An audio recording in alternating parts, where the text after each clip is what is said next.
Thank you all for being here. My name is Karina. I'm the Member Communications Specialist for Save the Sound. So it's great to see so many people care about Plum Island. Right now there are 57 of us in here to celebrate this victory and hear more about it.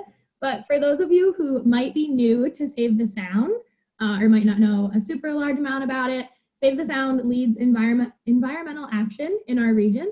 We fight climate change, save endangered lands, protect the Sound and its rivers, and work with nature to restore ecosystems. Obviously, Plum Island has been a huge part of our work in the past few years, so that's what you're going to be here about today. But before we dive in, I just have a few housekeeping things. The first one is a quick thank you, because all of our work is possible because of all of you guys. So we love doing these webinars. We love seeing all of your faces and just getting to celebrate with you. Like I said, you make all of our work possible. So we are a nonprofit. We are completely donation grant funded. So if you would like to keep supporting our work, if you want to see more wonderful victories like Plum Island, I encourage you to donate if you're able at savethesound.org/donate. I will put that link in the chat as well if you're interested. And then just a few technology housekeeping things before we get started. As I said, we are recording this so that we can go back and put it on the internet later for everyone to view at their leisure. So please stay on mute through the entirety of the presentation. Because we're recording, if you are not on mute and something rumbles in the background or your dog barks or anything happens, there is a possibility that you will show up in our recording. So just try to stay on mute the whole time. There will be time for questions at the end. If you'd like to type in your questions as we present, please do so in the chat box. So for anyone who might not know, that's in the bottom corner of your screen, bottom middle of your screen, there's a button that says chat. So if you open that, you can type questions, comments to the whole group. So please feel free to use that the entire time we're presenting. I will go through at the end and read all of your questions that come up. So we will save questions for the end, but it doesn't matter when you type them in the chat, we'll definitely get them.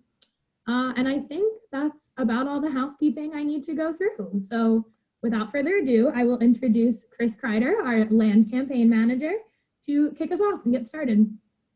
Thank you, Karina.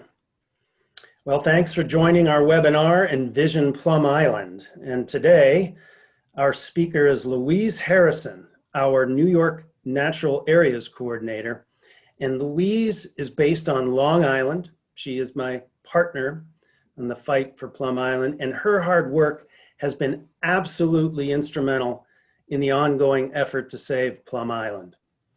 And recently we had a major victory for Plum Island, which Louise will talk about. But today Louise will be focusing on the future vision and plan for Plum Island. And let's move forward. Louise. Hello, everybody. I'm just so glad to see so many familiar names, present-day colleagues, former colleagues, friends, people who've participated in the Envision process, which was about a 2-year process.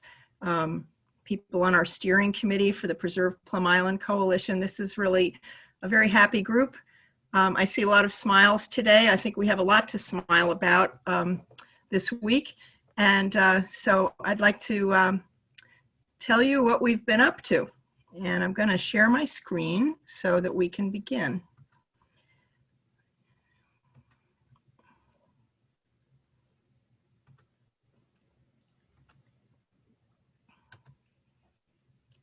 Okay, here we go. I hope you see on your screen the whole seal. Sometimes the pictures of the participants block the artwork, but I just want you to be able to, maybe you can move that around and take a look at this entire picture. This is artwork that was done by Scott Bluedorn, who lives in East Hampton, New York.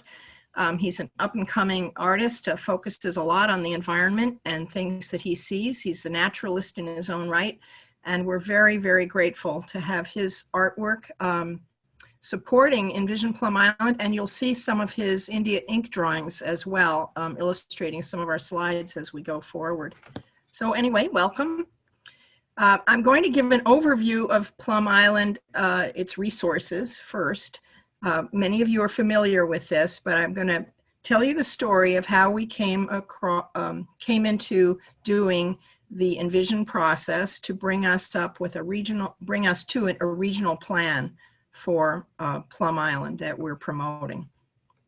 And so if you are new to Plum Island, this is where it's located, off the eastern tip of the North Fork of Long Island. And Google Earth is showing us a nice close-up here. If you see that stripy area right under the little orange point, that's a freshwater wetland you'll get another view of later. It's very unusual. And here we go again with another view. As you may know, one of the reasons everybody's so interested in Plum Island is because of its large number of natural ecological communities. Also the history of Plum Island and the work that's been done there in recent decades. But to bring the natural communities into perspective, going back here, Central Park in New York City is about the same size, of course, a different configuration than Plum Island, and in a much different environment. And it has a large number of plant species as well. But as you can see, on Plum Island, most of the plant species are native, and scientists keep finding new ones there. In 2012, the New York Natural Heritage Program went into the literature, some of their own work as well as other work, and found that they could identify over, I think, 25 distinct ecological communities on this relatively small island. And 5 of them they considered to be significant. That would be Maritime Beach, Maritime Bluffs, Maritime Dunes, Marine Eelgrass Meadow, and Marine Rocky Intertidal Zone. They found many rare plants there. As you can see, a number were endangered and threatened and rare. And they put this together in a report that informed a lot of our work going forward. They were able to visit the site in 2015 and put another report together with their field work. They were able to visit the site over 4 seasons, and that site is available online at nynhp.org/Plum Island. You can see that report there. This is the freshwater wetland I pointed out in the aerial photograph. It's a great opportunity, it yields a great opportunity for further study. It's diverse, it has unusual geological features, and as you can see, it's quite beautiful. The bird species on Plum Island have us enthralled and we find quite inspiring. And I want to put this in perspective as well. If you think about all of the habitats in North America, north of Mexico, just put that in your mind's eye for a moment, reaching all the way up into Alaska, into Canada, up to the Arctic. Think of all the different kinds of habitats that are there and the different kinds of species that you could find there. A quarter of them, a quarter of the bird species in North America, north of Mexico, can be found on 822 acres off the coast of Long Island, not very far from New York City. To me, that epitomizes our interest in the ecological diversity of Plum Island and why we care so much. It's an amazing place. And the seals are our most charismatic species at Plum Island.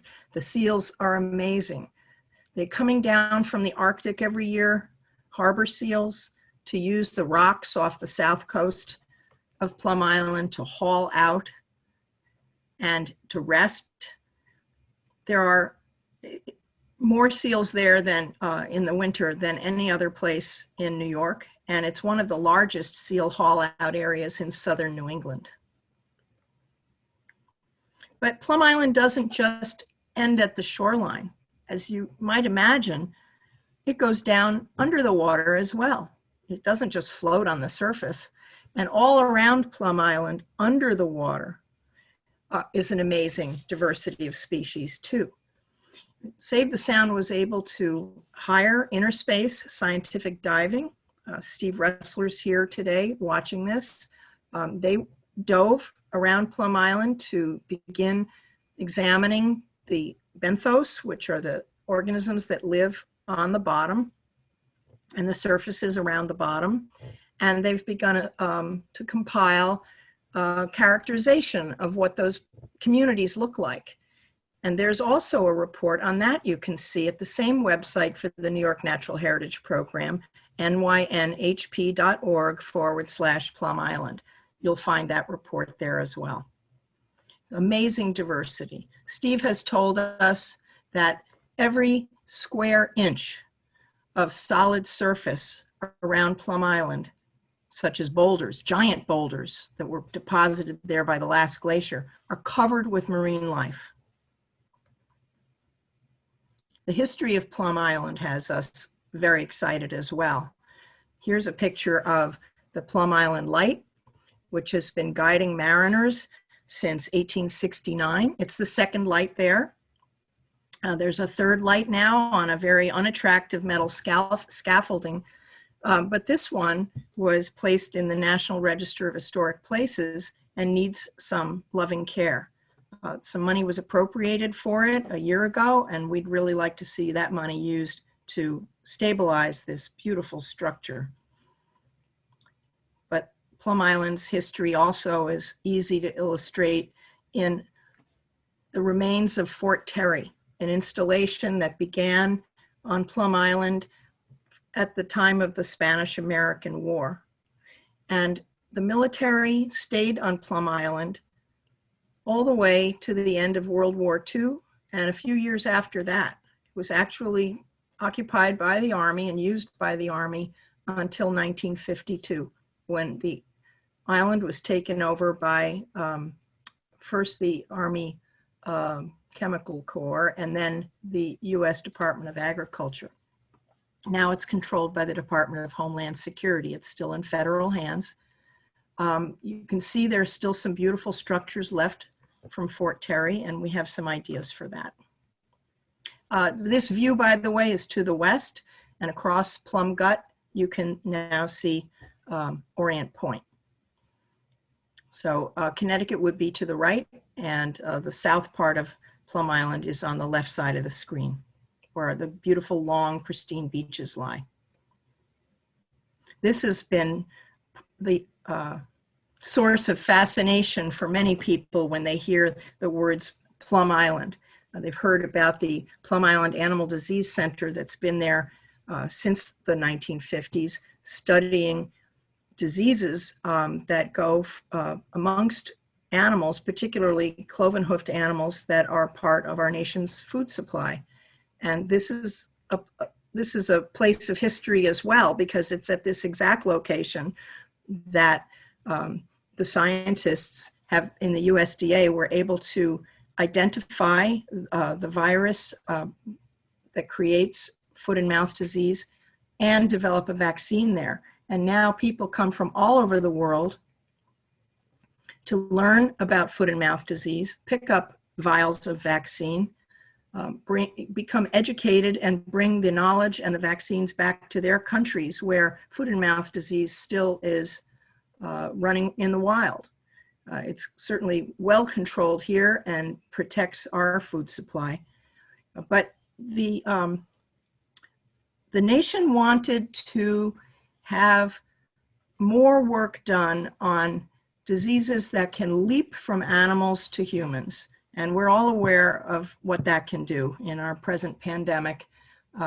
There was some foresight that this would happen, and the nation wanted to open a new national agro and biodefense facility in Manhattan, Kansas, and slated this facility to be closed. This facility is not equipped to do the kind of research that is needed for diseases that go from animals to people. And so Congress put this language into an omnibus bill back in 2008, basically saying that Plum Island should be sold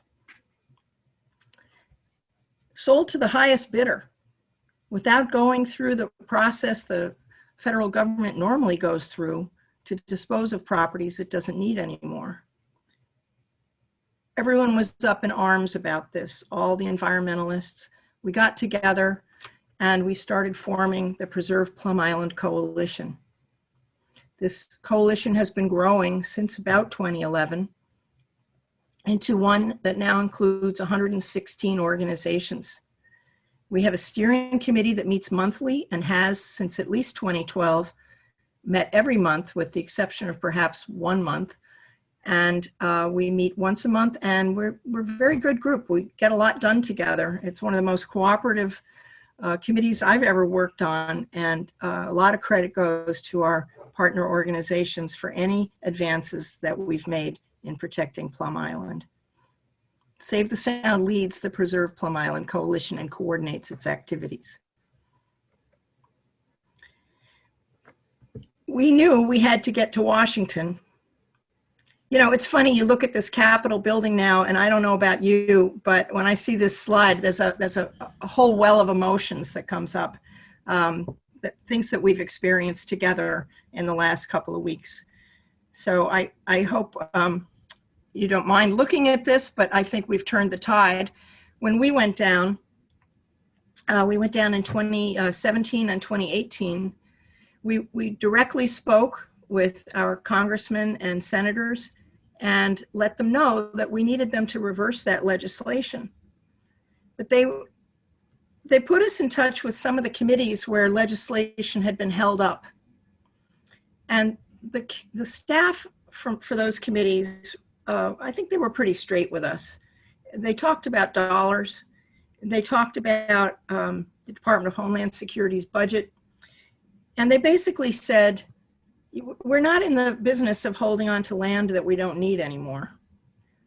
If you've got some ideas for Plum Island, tell us what they are. Come back with a plan. And so we embarked on this process called Envision Plum Island.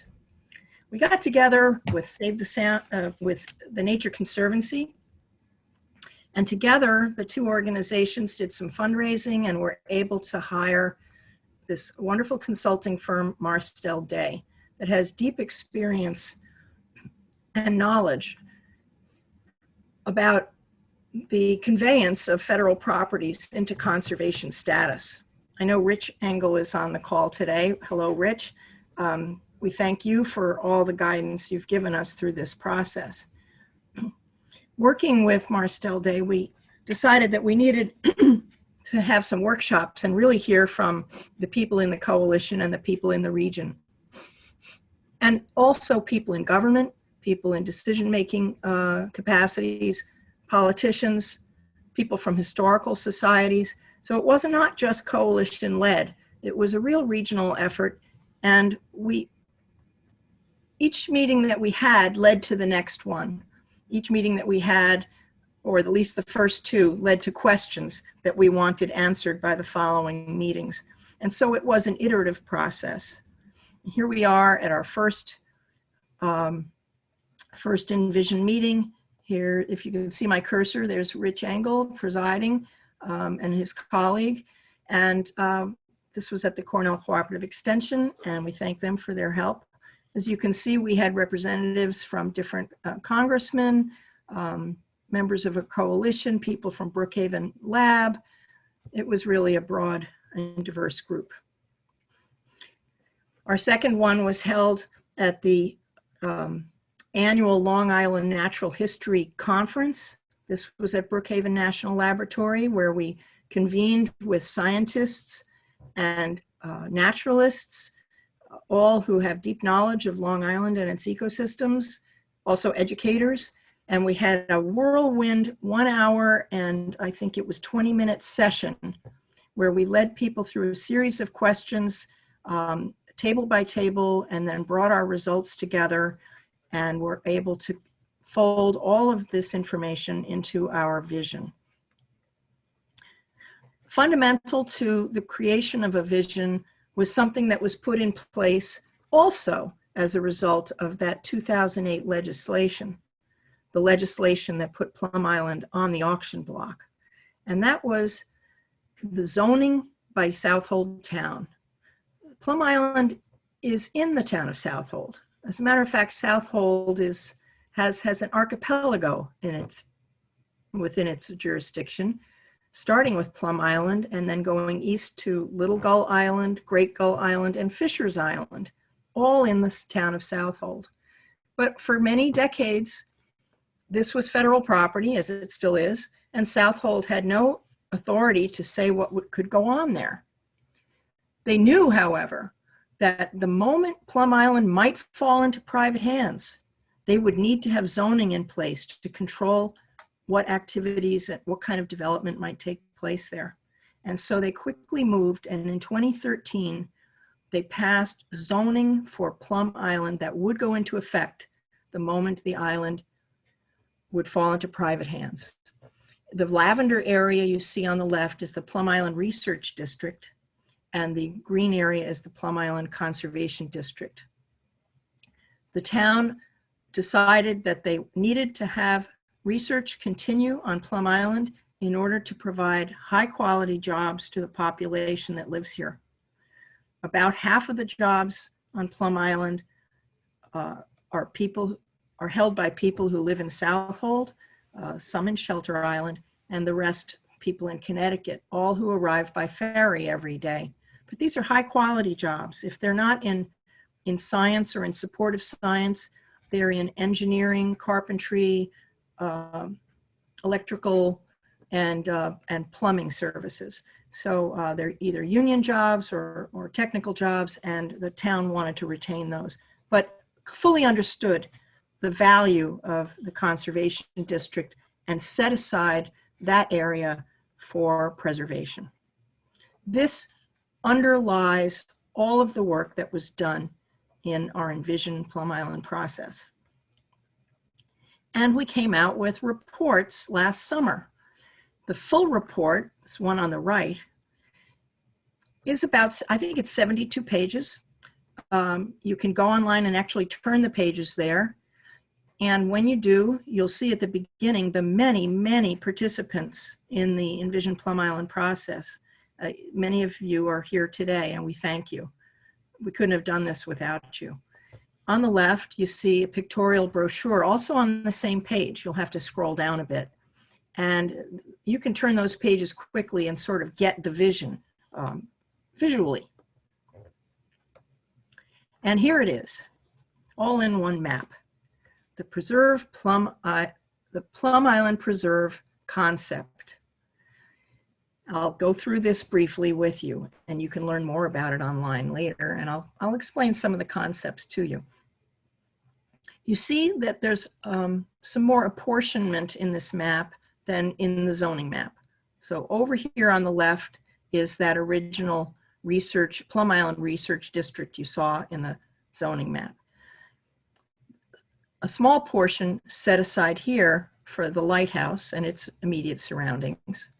And then this conservation district has been broken up into 3 sections. The central one is one we see that can stand the most visitation. We see that it could have nature trails, guided tours, visitation to the historic Fort Terry, access to the beach, general public access, but we do see it as controlled access in order to preserve the conservation values of this island. This end here, the eastern end, would be more off limits, except for perhaps tours led by docents to certain elements of Fort Terry, and then available to researchers and their students on some sort of a permitted or controlled basis. And this southern district here that includes that remarkable freshwater wetland and the dune system, which you see here in sort of an orangey brown, again, would be for controlled access for students and their researchers. It also includes the area back at Orient Point, up in the upper left corner here, where the Orient Point Ferry dock is, that serves Plum Island. Immediately to the east is where the Cross Sound Ferry leaves, that goes to Connecticut and back. But if you've driven down through the North Fork to get to the Cross Sound Ferry, you've passed this facility, that is the Plum Island Ferry Terminal. That is integral to our plan. It has a deep water port in it. It's 9.5 acres, and it has a port that can handle the 3 ferries that are part of the sale of Plum Island that will eventually come, or the transfer of Plum Island. And you can see where this is all laid out in the upper left-hand map. I'm going to be going through more of these elements as we go forward. Basically, as I said, we're calling this Plum Island Preserve, and it's not just to preserve the ecological value of Plum Island, it's also to preserve Plum Island's history, its cultural heritage, and jobs. We see Plum Island as an opportunity zone, and we're hoping others see it the same way. We see it as a place for a new park, for more research, both in the research district and the conservation district, and amazing educational opportunities. Now, to get into a little more detail about the conservation district, the goal is, of course, to protect biodiversity and allow controlled public access. We believe that public access will lead to stewardship, and stewardship is necessary to actually conserve the resource. If you can imagine, there are many people who would love to just have Plum Island sort of mothballed and left untouched for nature to do what it's been doing for the last 70 years and proliferate. But you also have to think about the boundary of Plum Island, which is the waterway, and how accessible it is to anybody with a boat. And Plum Gut being a favorite fishing area, and there's lots of sailing out in this district as well, we need to make sure the boundary of Plum Island is secure. So we want to have access to Plum Island allowed through the ferries leaving from Orient Point, and control it either through some kind of ticketing or reservation system, and have guided tours of the island. We're looking to interpret the history, the rich history of Plum Island, help people to understand and care about the nature, and find ways to bring really restoration and further stewardship. So we're envisioning groups like this, which is a group of Long Island geologists who are on their way now to explore the bluffs at the eastern end of the island on the south shore, having a chance to go and walk around and see this beautiful and amazing resource. And we also realized in some of our conversations with people in institutions, educational institutions, that there might be a desire for researchers to spend the night. You know, it's not a quick trip to get to Plum Island. Even from Orient Point, you still need a place to stay at the east end of Long Island. Wouldn't it be nice if there was a place where a researcher and his or her students could stay overnight and then continue their field studies in the morning? So we saw that there were a couple of buildings there that would lend themselves to this. And one of them is this Fort Terry guardhouse, which does not need as much rehabilitation as a number of the other buildings there, as far as we know. And this might be appropriate. Now, the research district is what's facing you here in this slide, is the part closest to you. So it's as if we are looking at the island, looking to the east now from the Orient Point end.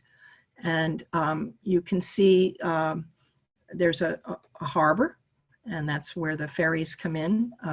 There's a road that leaves from the harbor over to the Plum Island Animal Disease Center on the north side of the island. And you can see the freshwater wetland on the right side and the dune system to the far right, and the conservation district leading all into toward the east, toward Little Gull Island and Great Gull Island. So again, this is about 125 acres that we think can be reused and would serve the purpose that the town of Southold has in mind.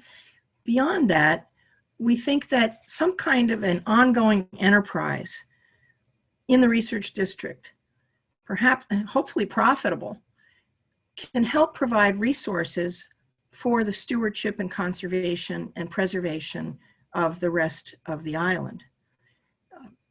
Any kind of an island requires ferry travel or some kind of boat travel to get there, and we need a way to allow that to happen in perpetuity. So we did discuss with our groups, the 3 sessions we had and many others, what could be the future of the research district. And we did hear some recurring ideas. Probably overarching is to use Plum Island for what you can only get on an island. What is an island good for? And so questions came up about, couldn't it be used for some kind of climate research that addresses things like sea level rise? Is there some future role for this island with other kinds of renewable energy research? Of course, people are very interested in ecological research, but how to reuse the facilities that would be left behind. People were saying, well, it's already used for biotech. Perhaps there's a new biotech use for it. And so we started talking to the Long Island Association, which has, as of a year ago, just this month, placed as a priority that Plum Island should be part of the Long Island Research Corridor. That also includes, at the present time, Brookhaven National Lab, Cold Spring Harbor Labs, Northwell Health, Cornell Weill, jumping over to Roosevelt Island, where the Tata Institute is, to Manhattan Island, where there's the Genome Institute. And now we're hearing there may be climate research on Governor's Island.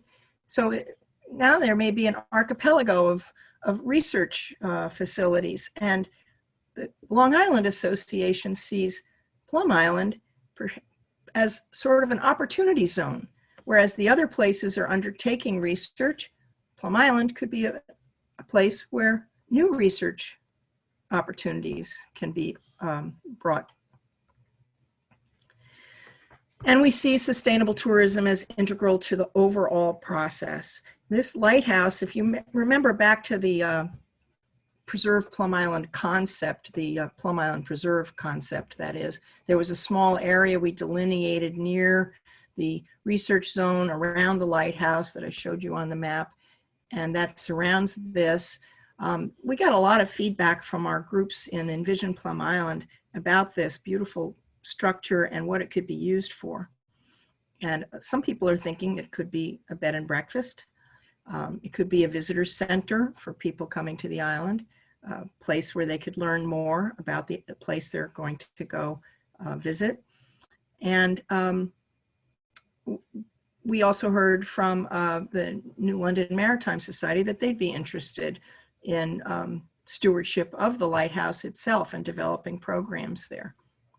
So we think this place has a future, and the lighthouse would be an important part of that. And then there are the remaining buildings, not only the laboratory buildings, but the Fort Terry structures and what could they be used for, and the buildings at the Plum Island Ferry Dock and Orient Point. These were also matters of concern for us. We have just this, imaginative drawing of what it could be like to have a mariculture type lab established there, looking through the window out over Plum Gut and back to Orient Point. I know this was on a lot of people's minds as we were talking about future uses of the research district. I mentioned earlier that when the island is transferred, there are 3 ferries that come with it, and one of them's only a couple of years old. This is an opportunity to bring workers to the island as well as tourists at the same time. But back at the Plum Island dock itself, there are some buildings that could be used for processing. That's not a very friendly word, but ticketing people, making reservations, learning about Plum Island. Might be room for a small museum there. This is what that facility looks like, a little more close up. Just to the right of it, you can see the lanes where cars line up to go to on the Cross Sound Ferry. But within the red line is owned by the federal government now and would be transferred with Plum Island when it is transferred away from the Department of Homeland Security. And this is a deep water port. You see a white-topped, white-roofed building over here. That's the administration building. It looks like it would be suitable for a small museum and reception or visitor center also. And just last year in September, the town of Southold decided that this parcel needed rezoning as well to make sure that it would be conveyed with Plum Island and would only be used for Plum Island access. And so they were quite bold, as they were with their original zoning for Plum Island, and they came up with a brand new zoning category called Marine 3. And that zone is solely for ferry transport to and from Plum Island, with the addition potentially of a small museum. So this is ready to go for the kinds of uses that we were envisioning. We're very grateful to the people in the town of Southold for coordinating and listening to our large coalition. We've been working hand in hand with the town, and it's been a great experience. And this was a great experience too. We learned a lot from our partners at Marstel-Day.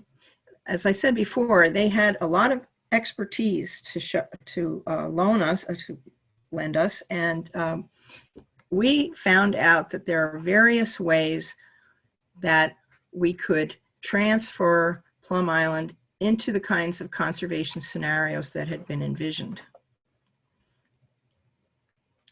One, we learned that there are these 2 general types of conveyances that would be suitable if New York State were to take over Plum Island.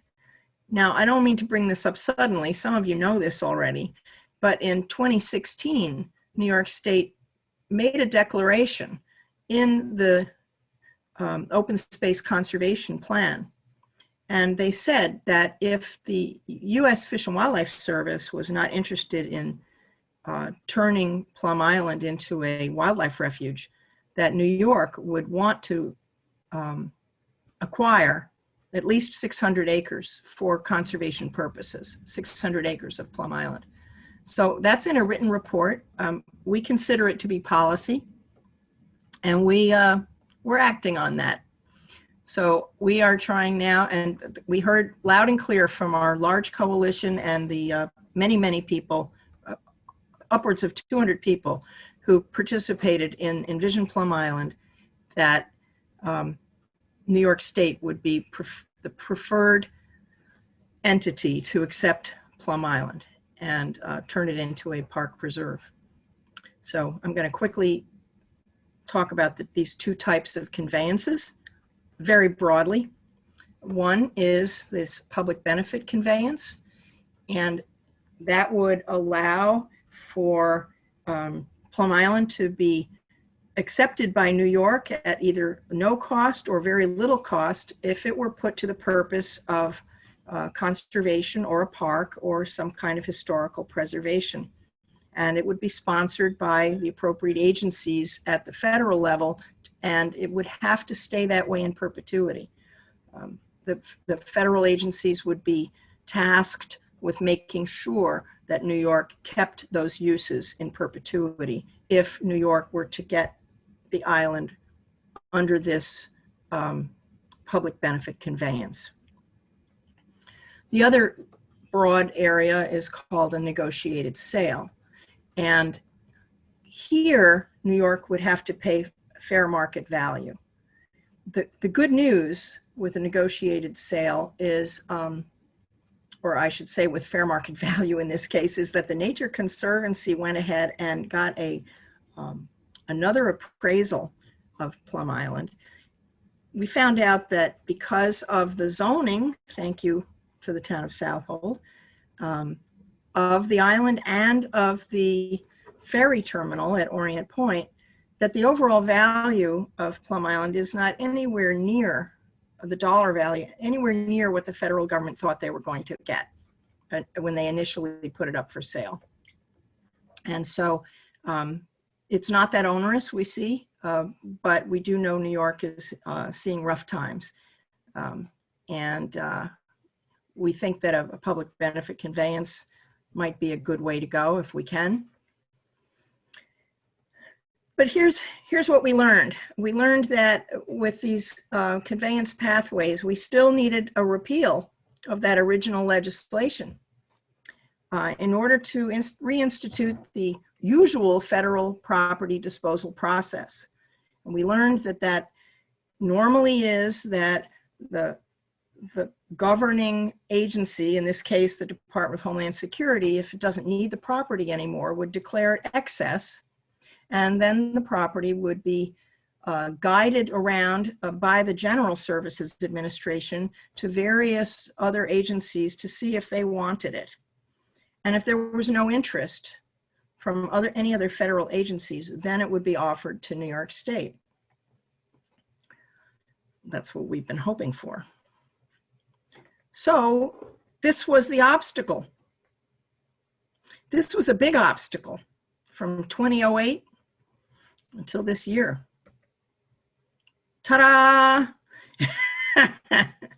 We are thrilled to find that our congressional champions were able to secure this for us just a month ago, not even a month ago. It was about I think it was the 23rd of December. We got an early Christmas present and found out that that legislation was repealed, and there would be $18.9 million given to the Department of Homeland Security for the purpose of closing down the lab and cleaning up any remaining contamination. What a sigh of relief. This was a real cause for celebration. And so we would like to celebrate some of the people who helped to make this happen. Senator Richard Blumenthal from Connecticut had legislation sitting in Senate committee that he couldn't get it out of there for a number of years to repeal the legislation. Representative Joe Courtney with his colleagues across the water from Connecticut and New York together were putting forth legislation that kept passing in the House, but it couldn't move in the Senate. And so there was a lot of effort.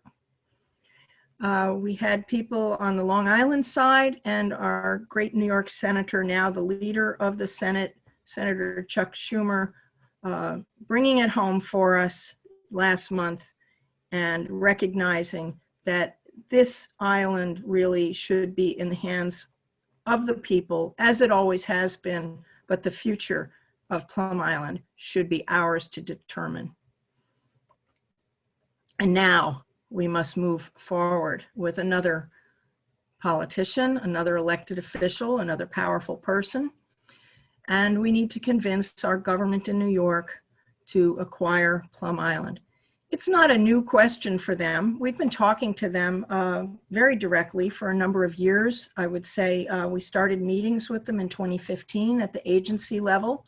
And some of the folks we began talking with are here on the call today. And thank you for access and our wonderful, informative conversations. It's been an incredible journey with you. We were advised that we needed to begin talking with people in the executive chamber after we spoke with all the agencies, and we began doing that as well. And we now have a number of advocates, we feel, in high places in New York, some of whom are directly connected back to Congress. We're working on it, and we are promoting this vision, this region's vision for Plum Island. With your help, we're going to make this happen. We believe it can happen. We know there's the support. We're seeking some more creative ideas for the research district, and would really love it if we could have an entity that was ready and willing to take on activities there that would help convince New York that there could be some ongoing financial enterprises going on there that would help support the rest of the activities on the island. And along those lines, the Preserve Plum Island Coalition has already also begun talking about the concept that's been well accepted for other parks around New York State, the concept of a friends group, like a Friends of Plum Island or a trust for Plum Island, where private money could be brought to bear. That would be really important in the initial phases as well as the long-term activities at Plum Island. The initial phases, we need to stabilize and secure the island. So we want to stabilize the structures that are there and prevent any further deterioration. We want to provide security around the perimeter of Plum Island while the transfer takes place and before an island can be fully brought up to speed with programs and activities and staff. And then a friends group, hopefully that has a growing endowment, would be able to peel off money every year for programs and long-term preservation activities at the island. So we're looking at how to make that happen as well. We want to thank all of the people who've supported the Envision Plum Island effort. I wouldn't have enough room on these slides to show all the people that have participated in the Envision Plum Island process itself and all the meetings we've had and the people we've heard from. But again, if you go to the website, preserveplumisland.org/envision-report, you can, in the first few pages, see a long lists of all the people. We hope it's all the people. I don't think we left anybody out. If we did, please let us know, because we'll make a revision. Anyway, we thank you all for your participation, and we're ready to answer your questions today or in the future. There's the website to go to if you want to see the reports again. Chris and I always welcome your emails and calls and would love talking to you about this more as time goes on, and we're ready for questions. Great, thank you, Louise. We had quite a number of questions come through throughout the presentation, so I'm going to try to read them off as quickly as I can. The first one that came through was, what would the pros and cons be to adding Plum Island to the Stuart B. McKinney Wildlife Preserve? You know, it's that wildlife refuge is the right kind of an assemblage of refuges that would make sense. As you know, it goes up through Connecticut and into New England, or as you may know. The U.S. Fish and Wildlife Service might be a better partner for us in not so much in management or ownership of Plum Island, but in guidance and management advice. They're very short-staffed. Their funding has also been very tight. And we think that keeping it at a slightly more local control at the state level versus federal level might be more appropriate for this island. Orient Beach State Park is just a hop across Plum Gut from there, and we could see these two state parks being paired under common management. So there may not be too many actual cons other than the fact that the U.S. Fish and Wildlife Service has been diminished severely over the years and are having to find more hands-off ways of managing their refuges. We think this island requires hands-on. Cool.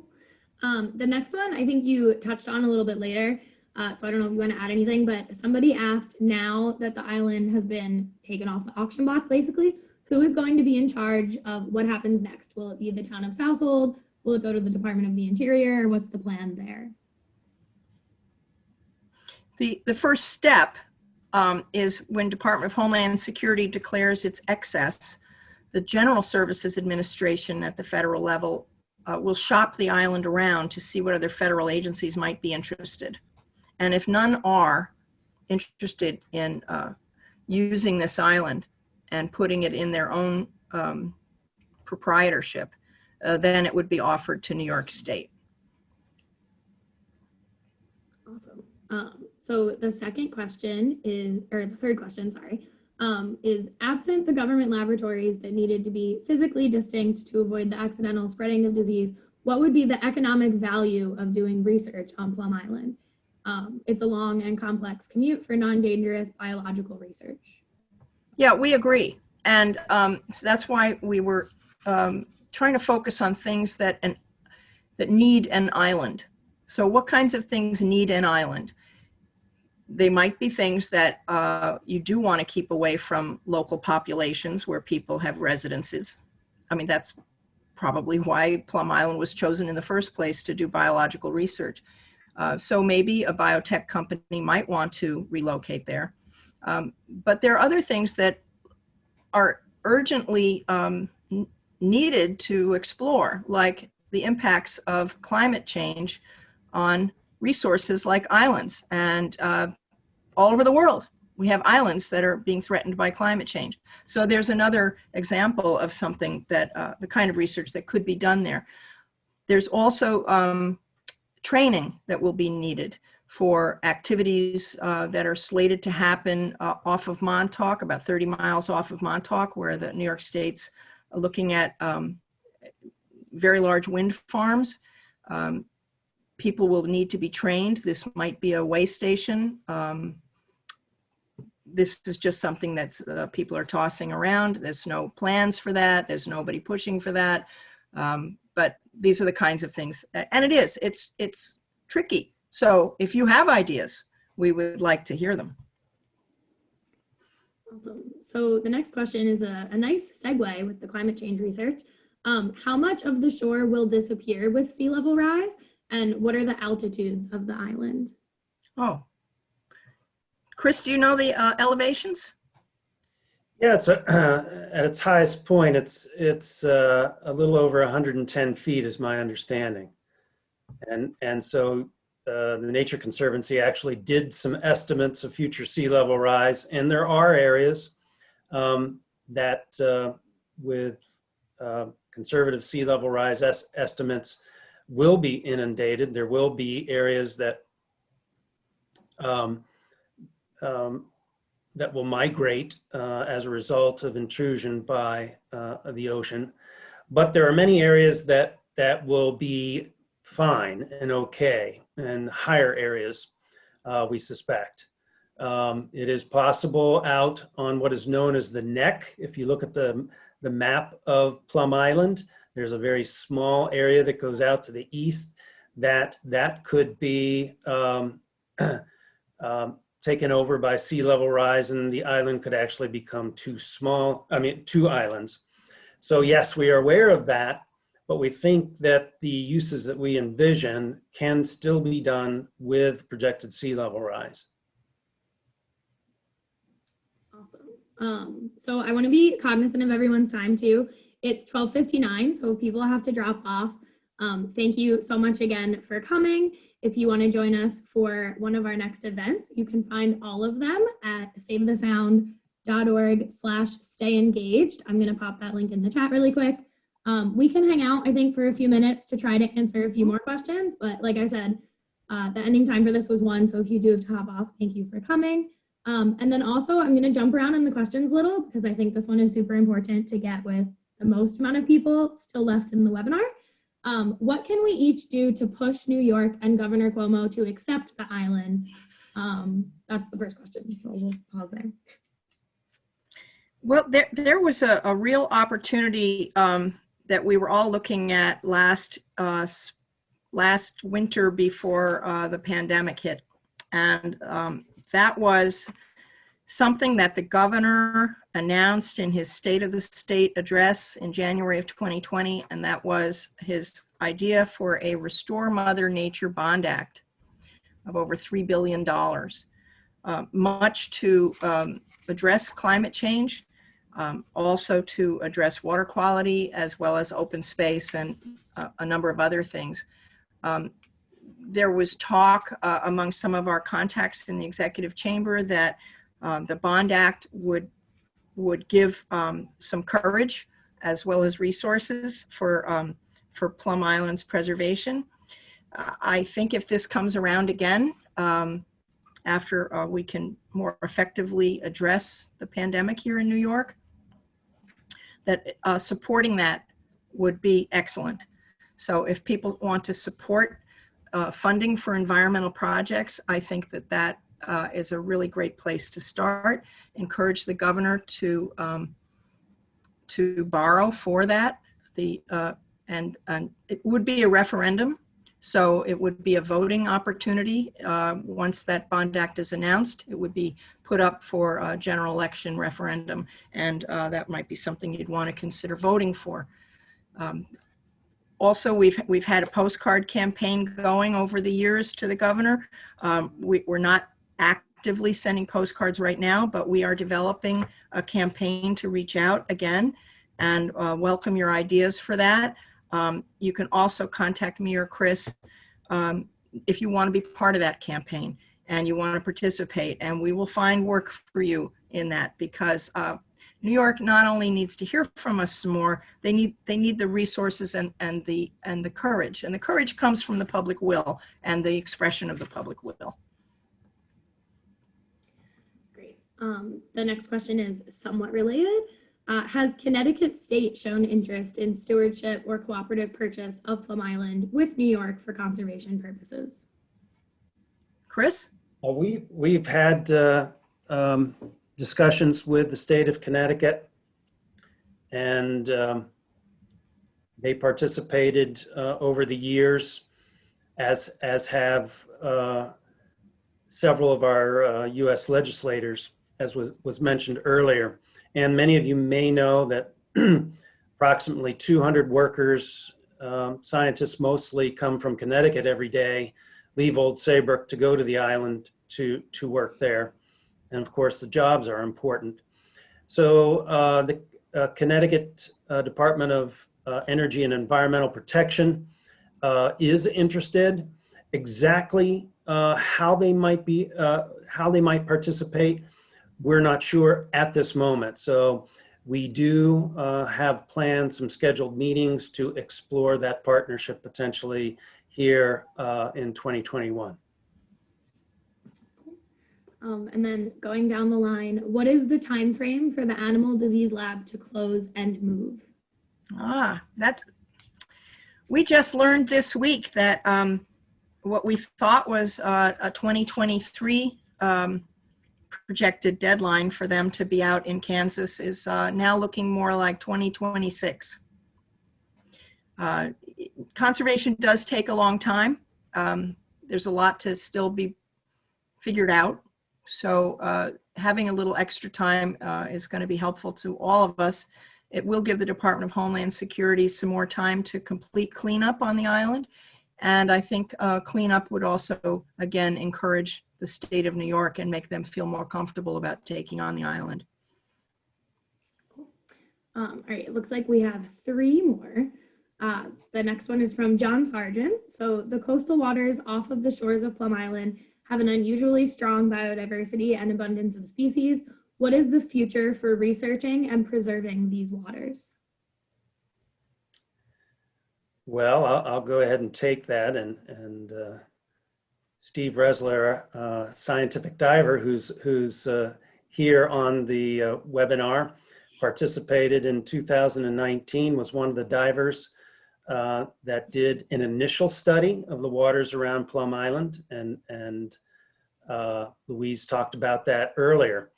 And so it was an initial study, and there was a lot found then, but there's anticipated to be, and we're hoping if COVID is controlled by this summer, to do a second dive, deeper dive into the habitats and the species around the island. And so we're looking forward to that. And yes, protecting the waters around Plum Island, as well as Great Gull and Little Gull Islands, because they work with each other, is important. And you might know that in this last year, it was in 2019, that Governor Cuomo signed into law a mammals and sea turtle protection area, which is important around these three islands. And so, yes, definitely important, and more studies to be done. Awesome. And then going off of the three islands, somebody asked, are the two Gull Islands included? So I guess with Plum Island, whoever gets possession of it, are the two Gull Islands included? No, they're not. Great Gull Island, which is the next island over, is owned by the American Museum of Natural History.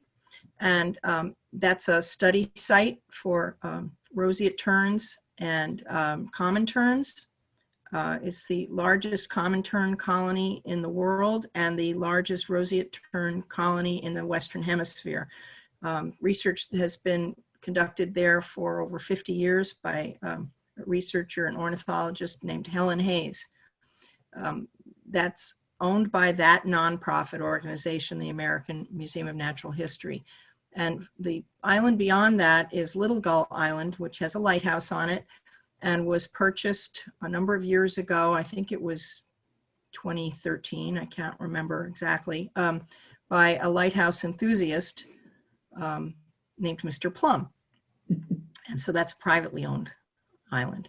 But, you know, both of those islands have enormous seal populations on them too. And the little Plum Island is worth visiting on a seal tour if you ever get the chance, because in the winter, this tiny island is only a couple of acres, is covered with gray seals, which are between 800 and 900 pounds each. They're these enormous seals that just come up on the sand there. They've even seen some seal pups there.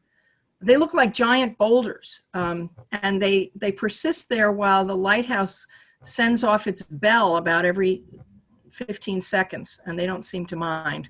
It's quite loud, and they're a fascinating string of islands, but no, they're all separate. Okay, and then the last question we have, I'm assuming it came up when you were talking about the restricted access and conservation use of the island. How would you keep boaters from landing on the island? I guess when they just felt like it. Well, I'm going to send Chris onto the island, and he's going to go around in a little go-kart and actually, we're thinking of having, a security force like they have now. They've been very successful at keeping people off of Plum Island. There's a perimeter road, as you can see here in this photo, and they've had to keep people off Plum Island to protect people from the research there and to protect the research from the people. So that's part of one of the costs of running Plum Island, and that's projected for perpetuity, I would think. Another reason why we would look to supplement New York's expenditures there with funds from a friends group, for instance, or a trust. So bring some private money to help with things like that.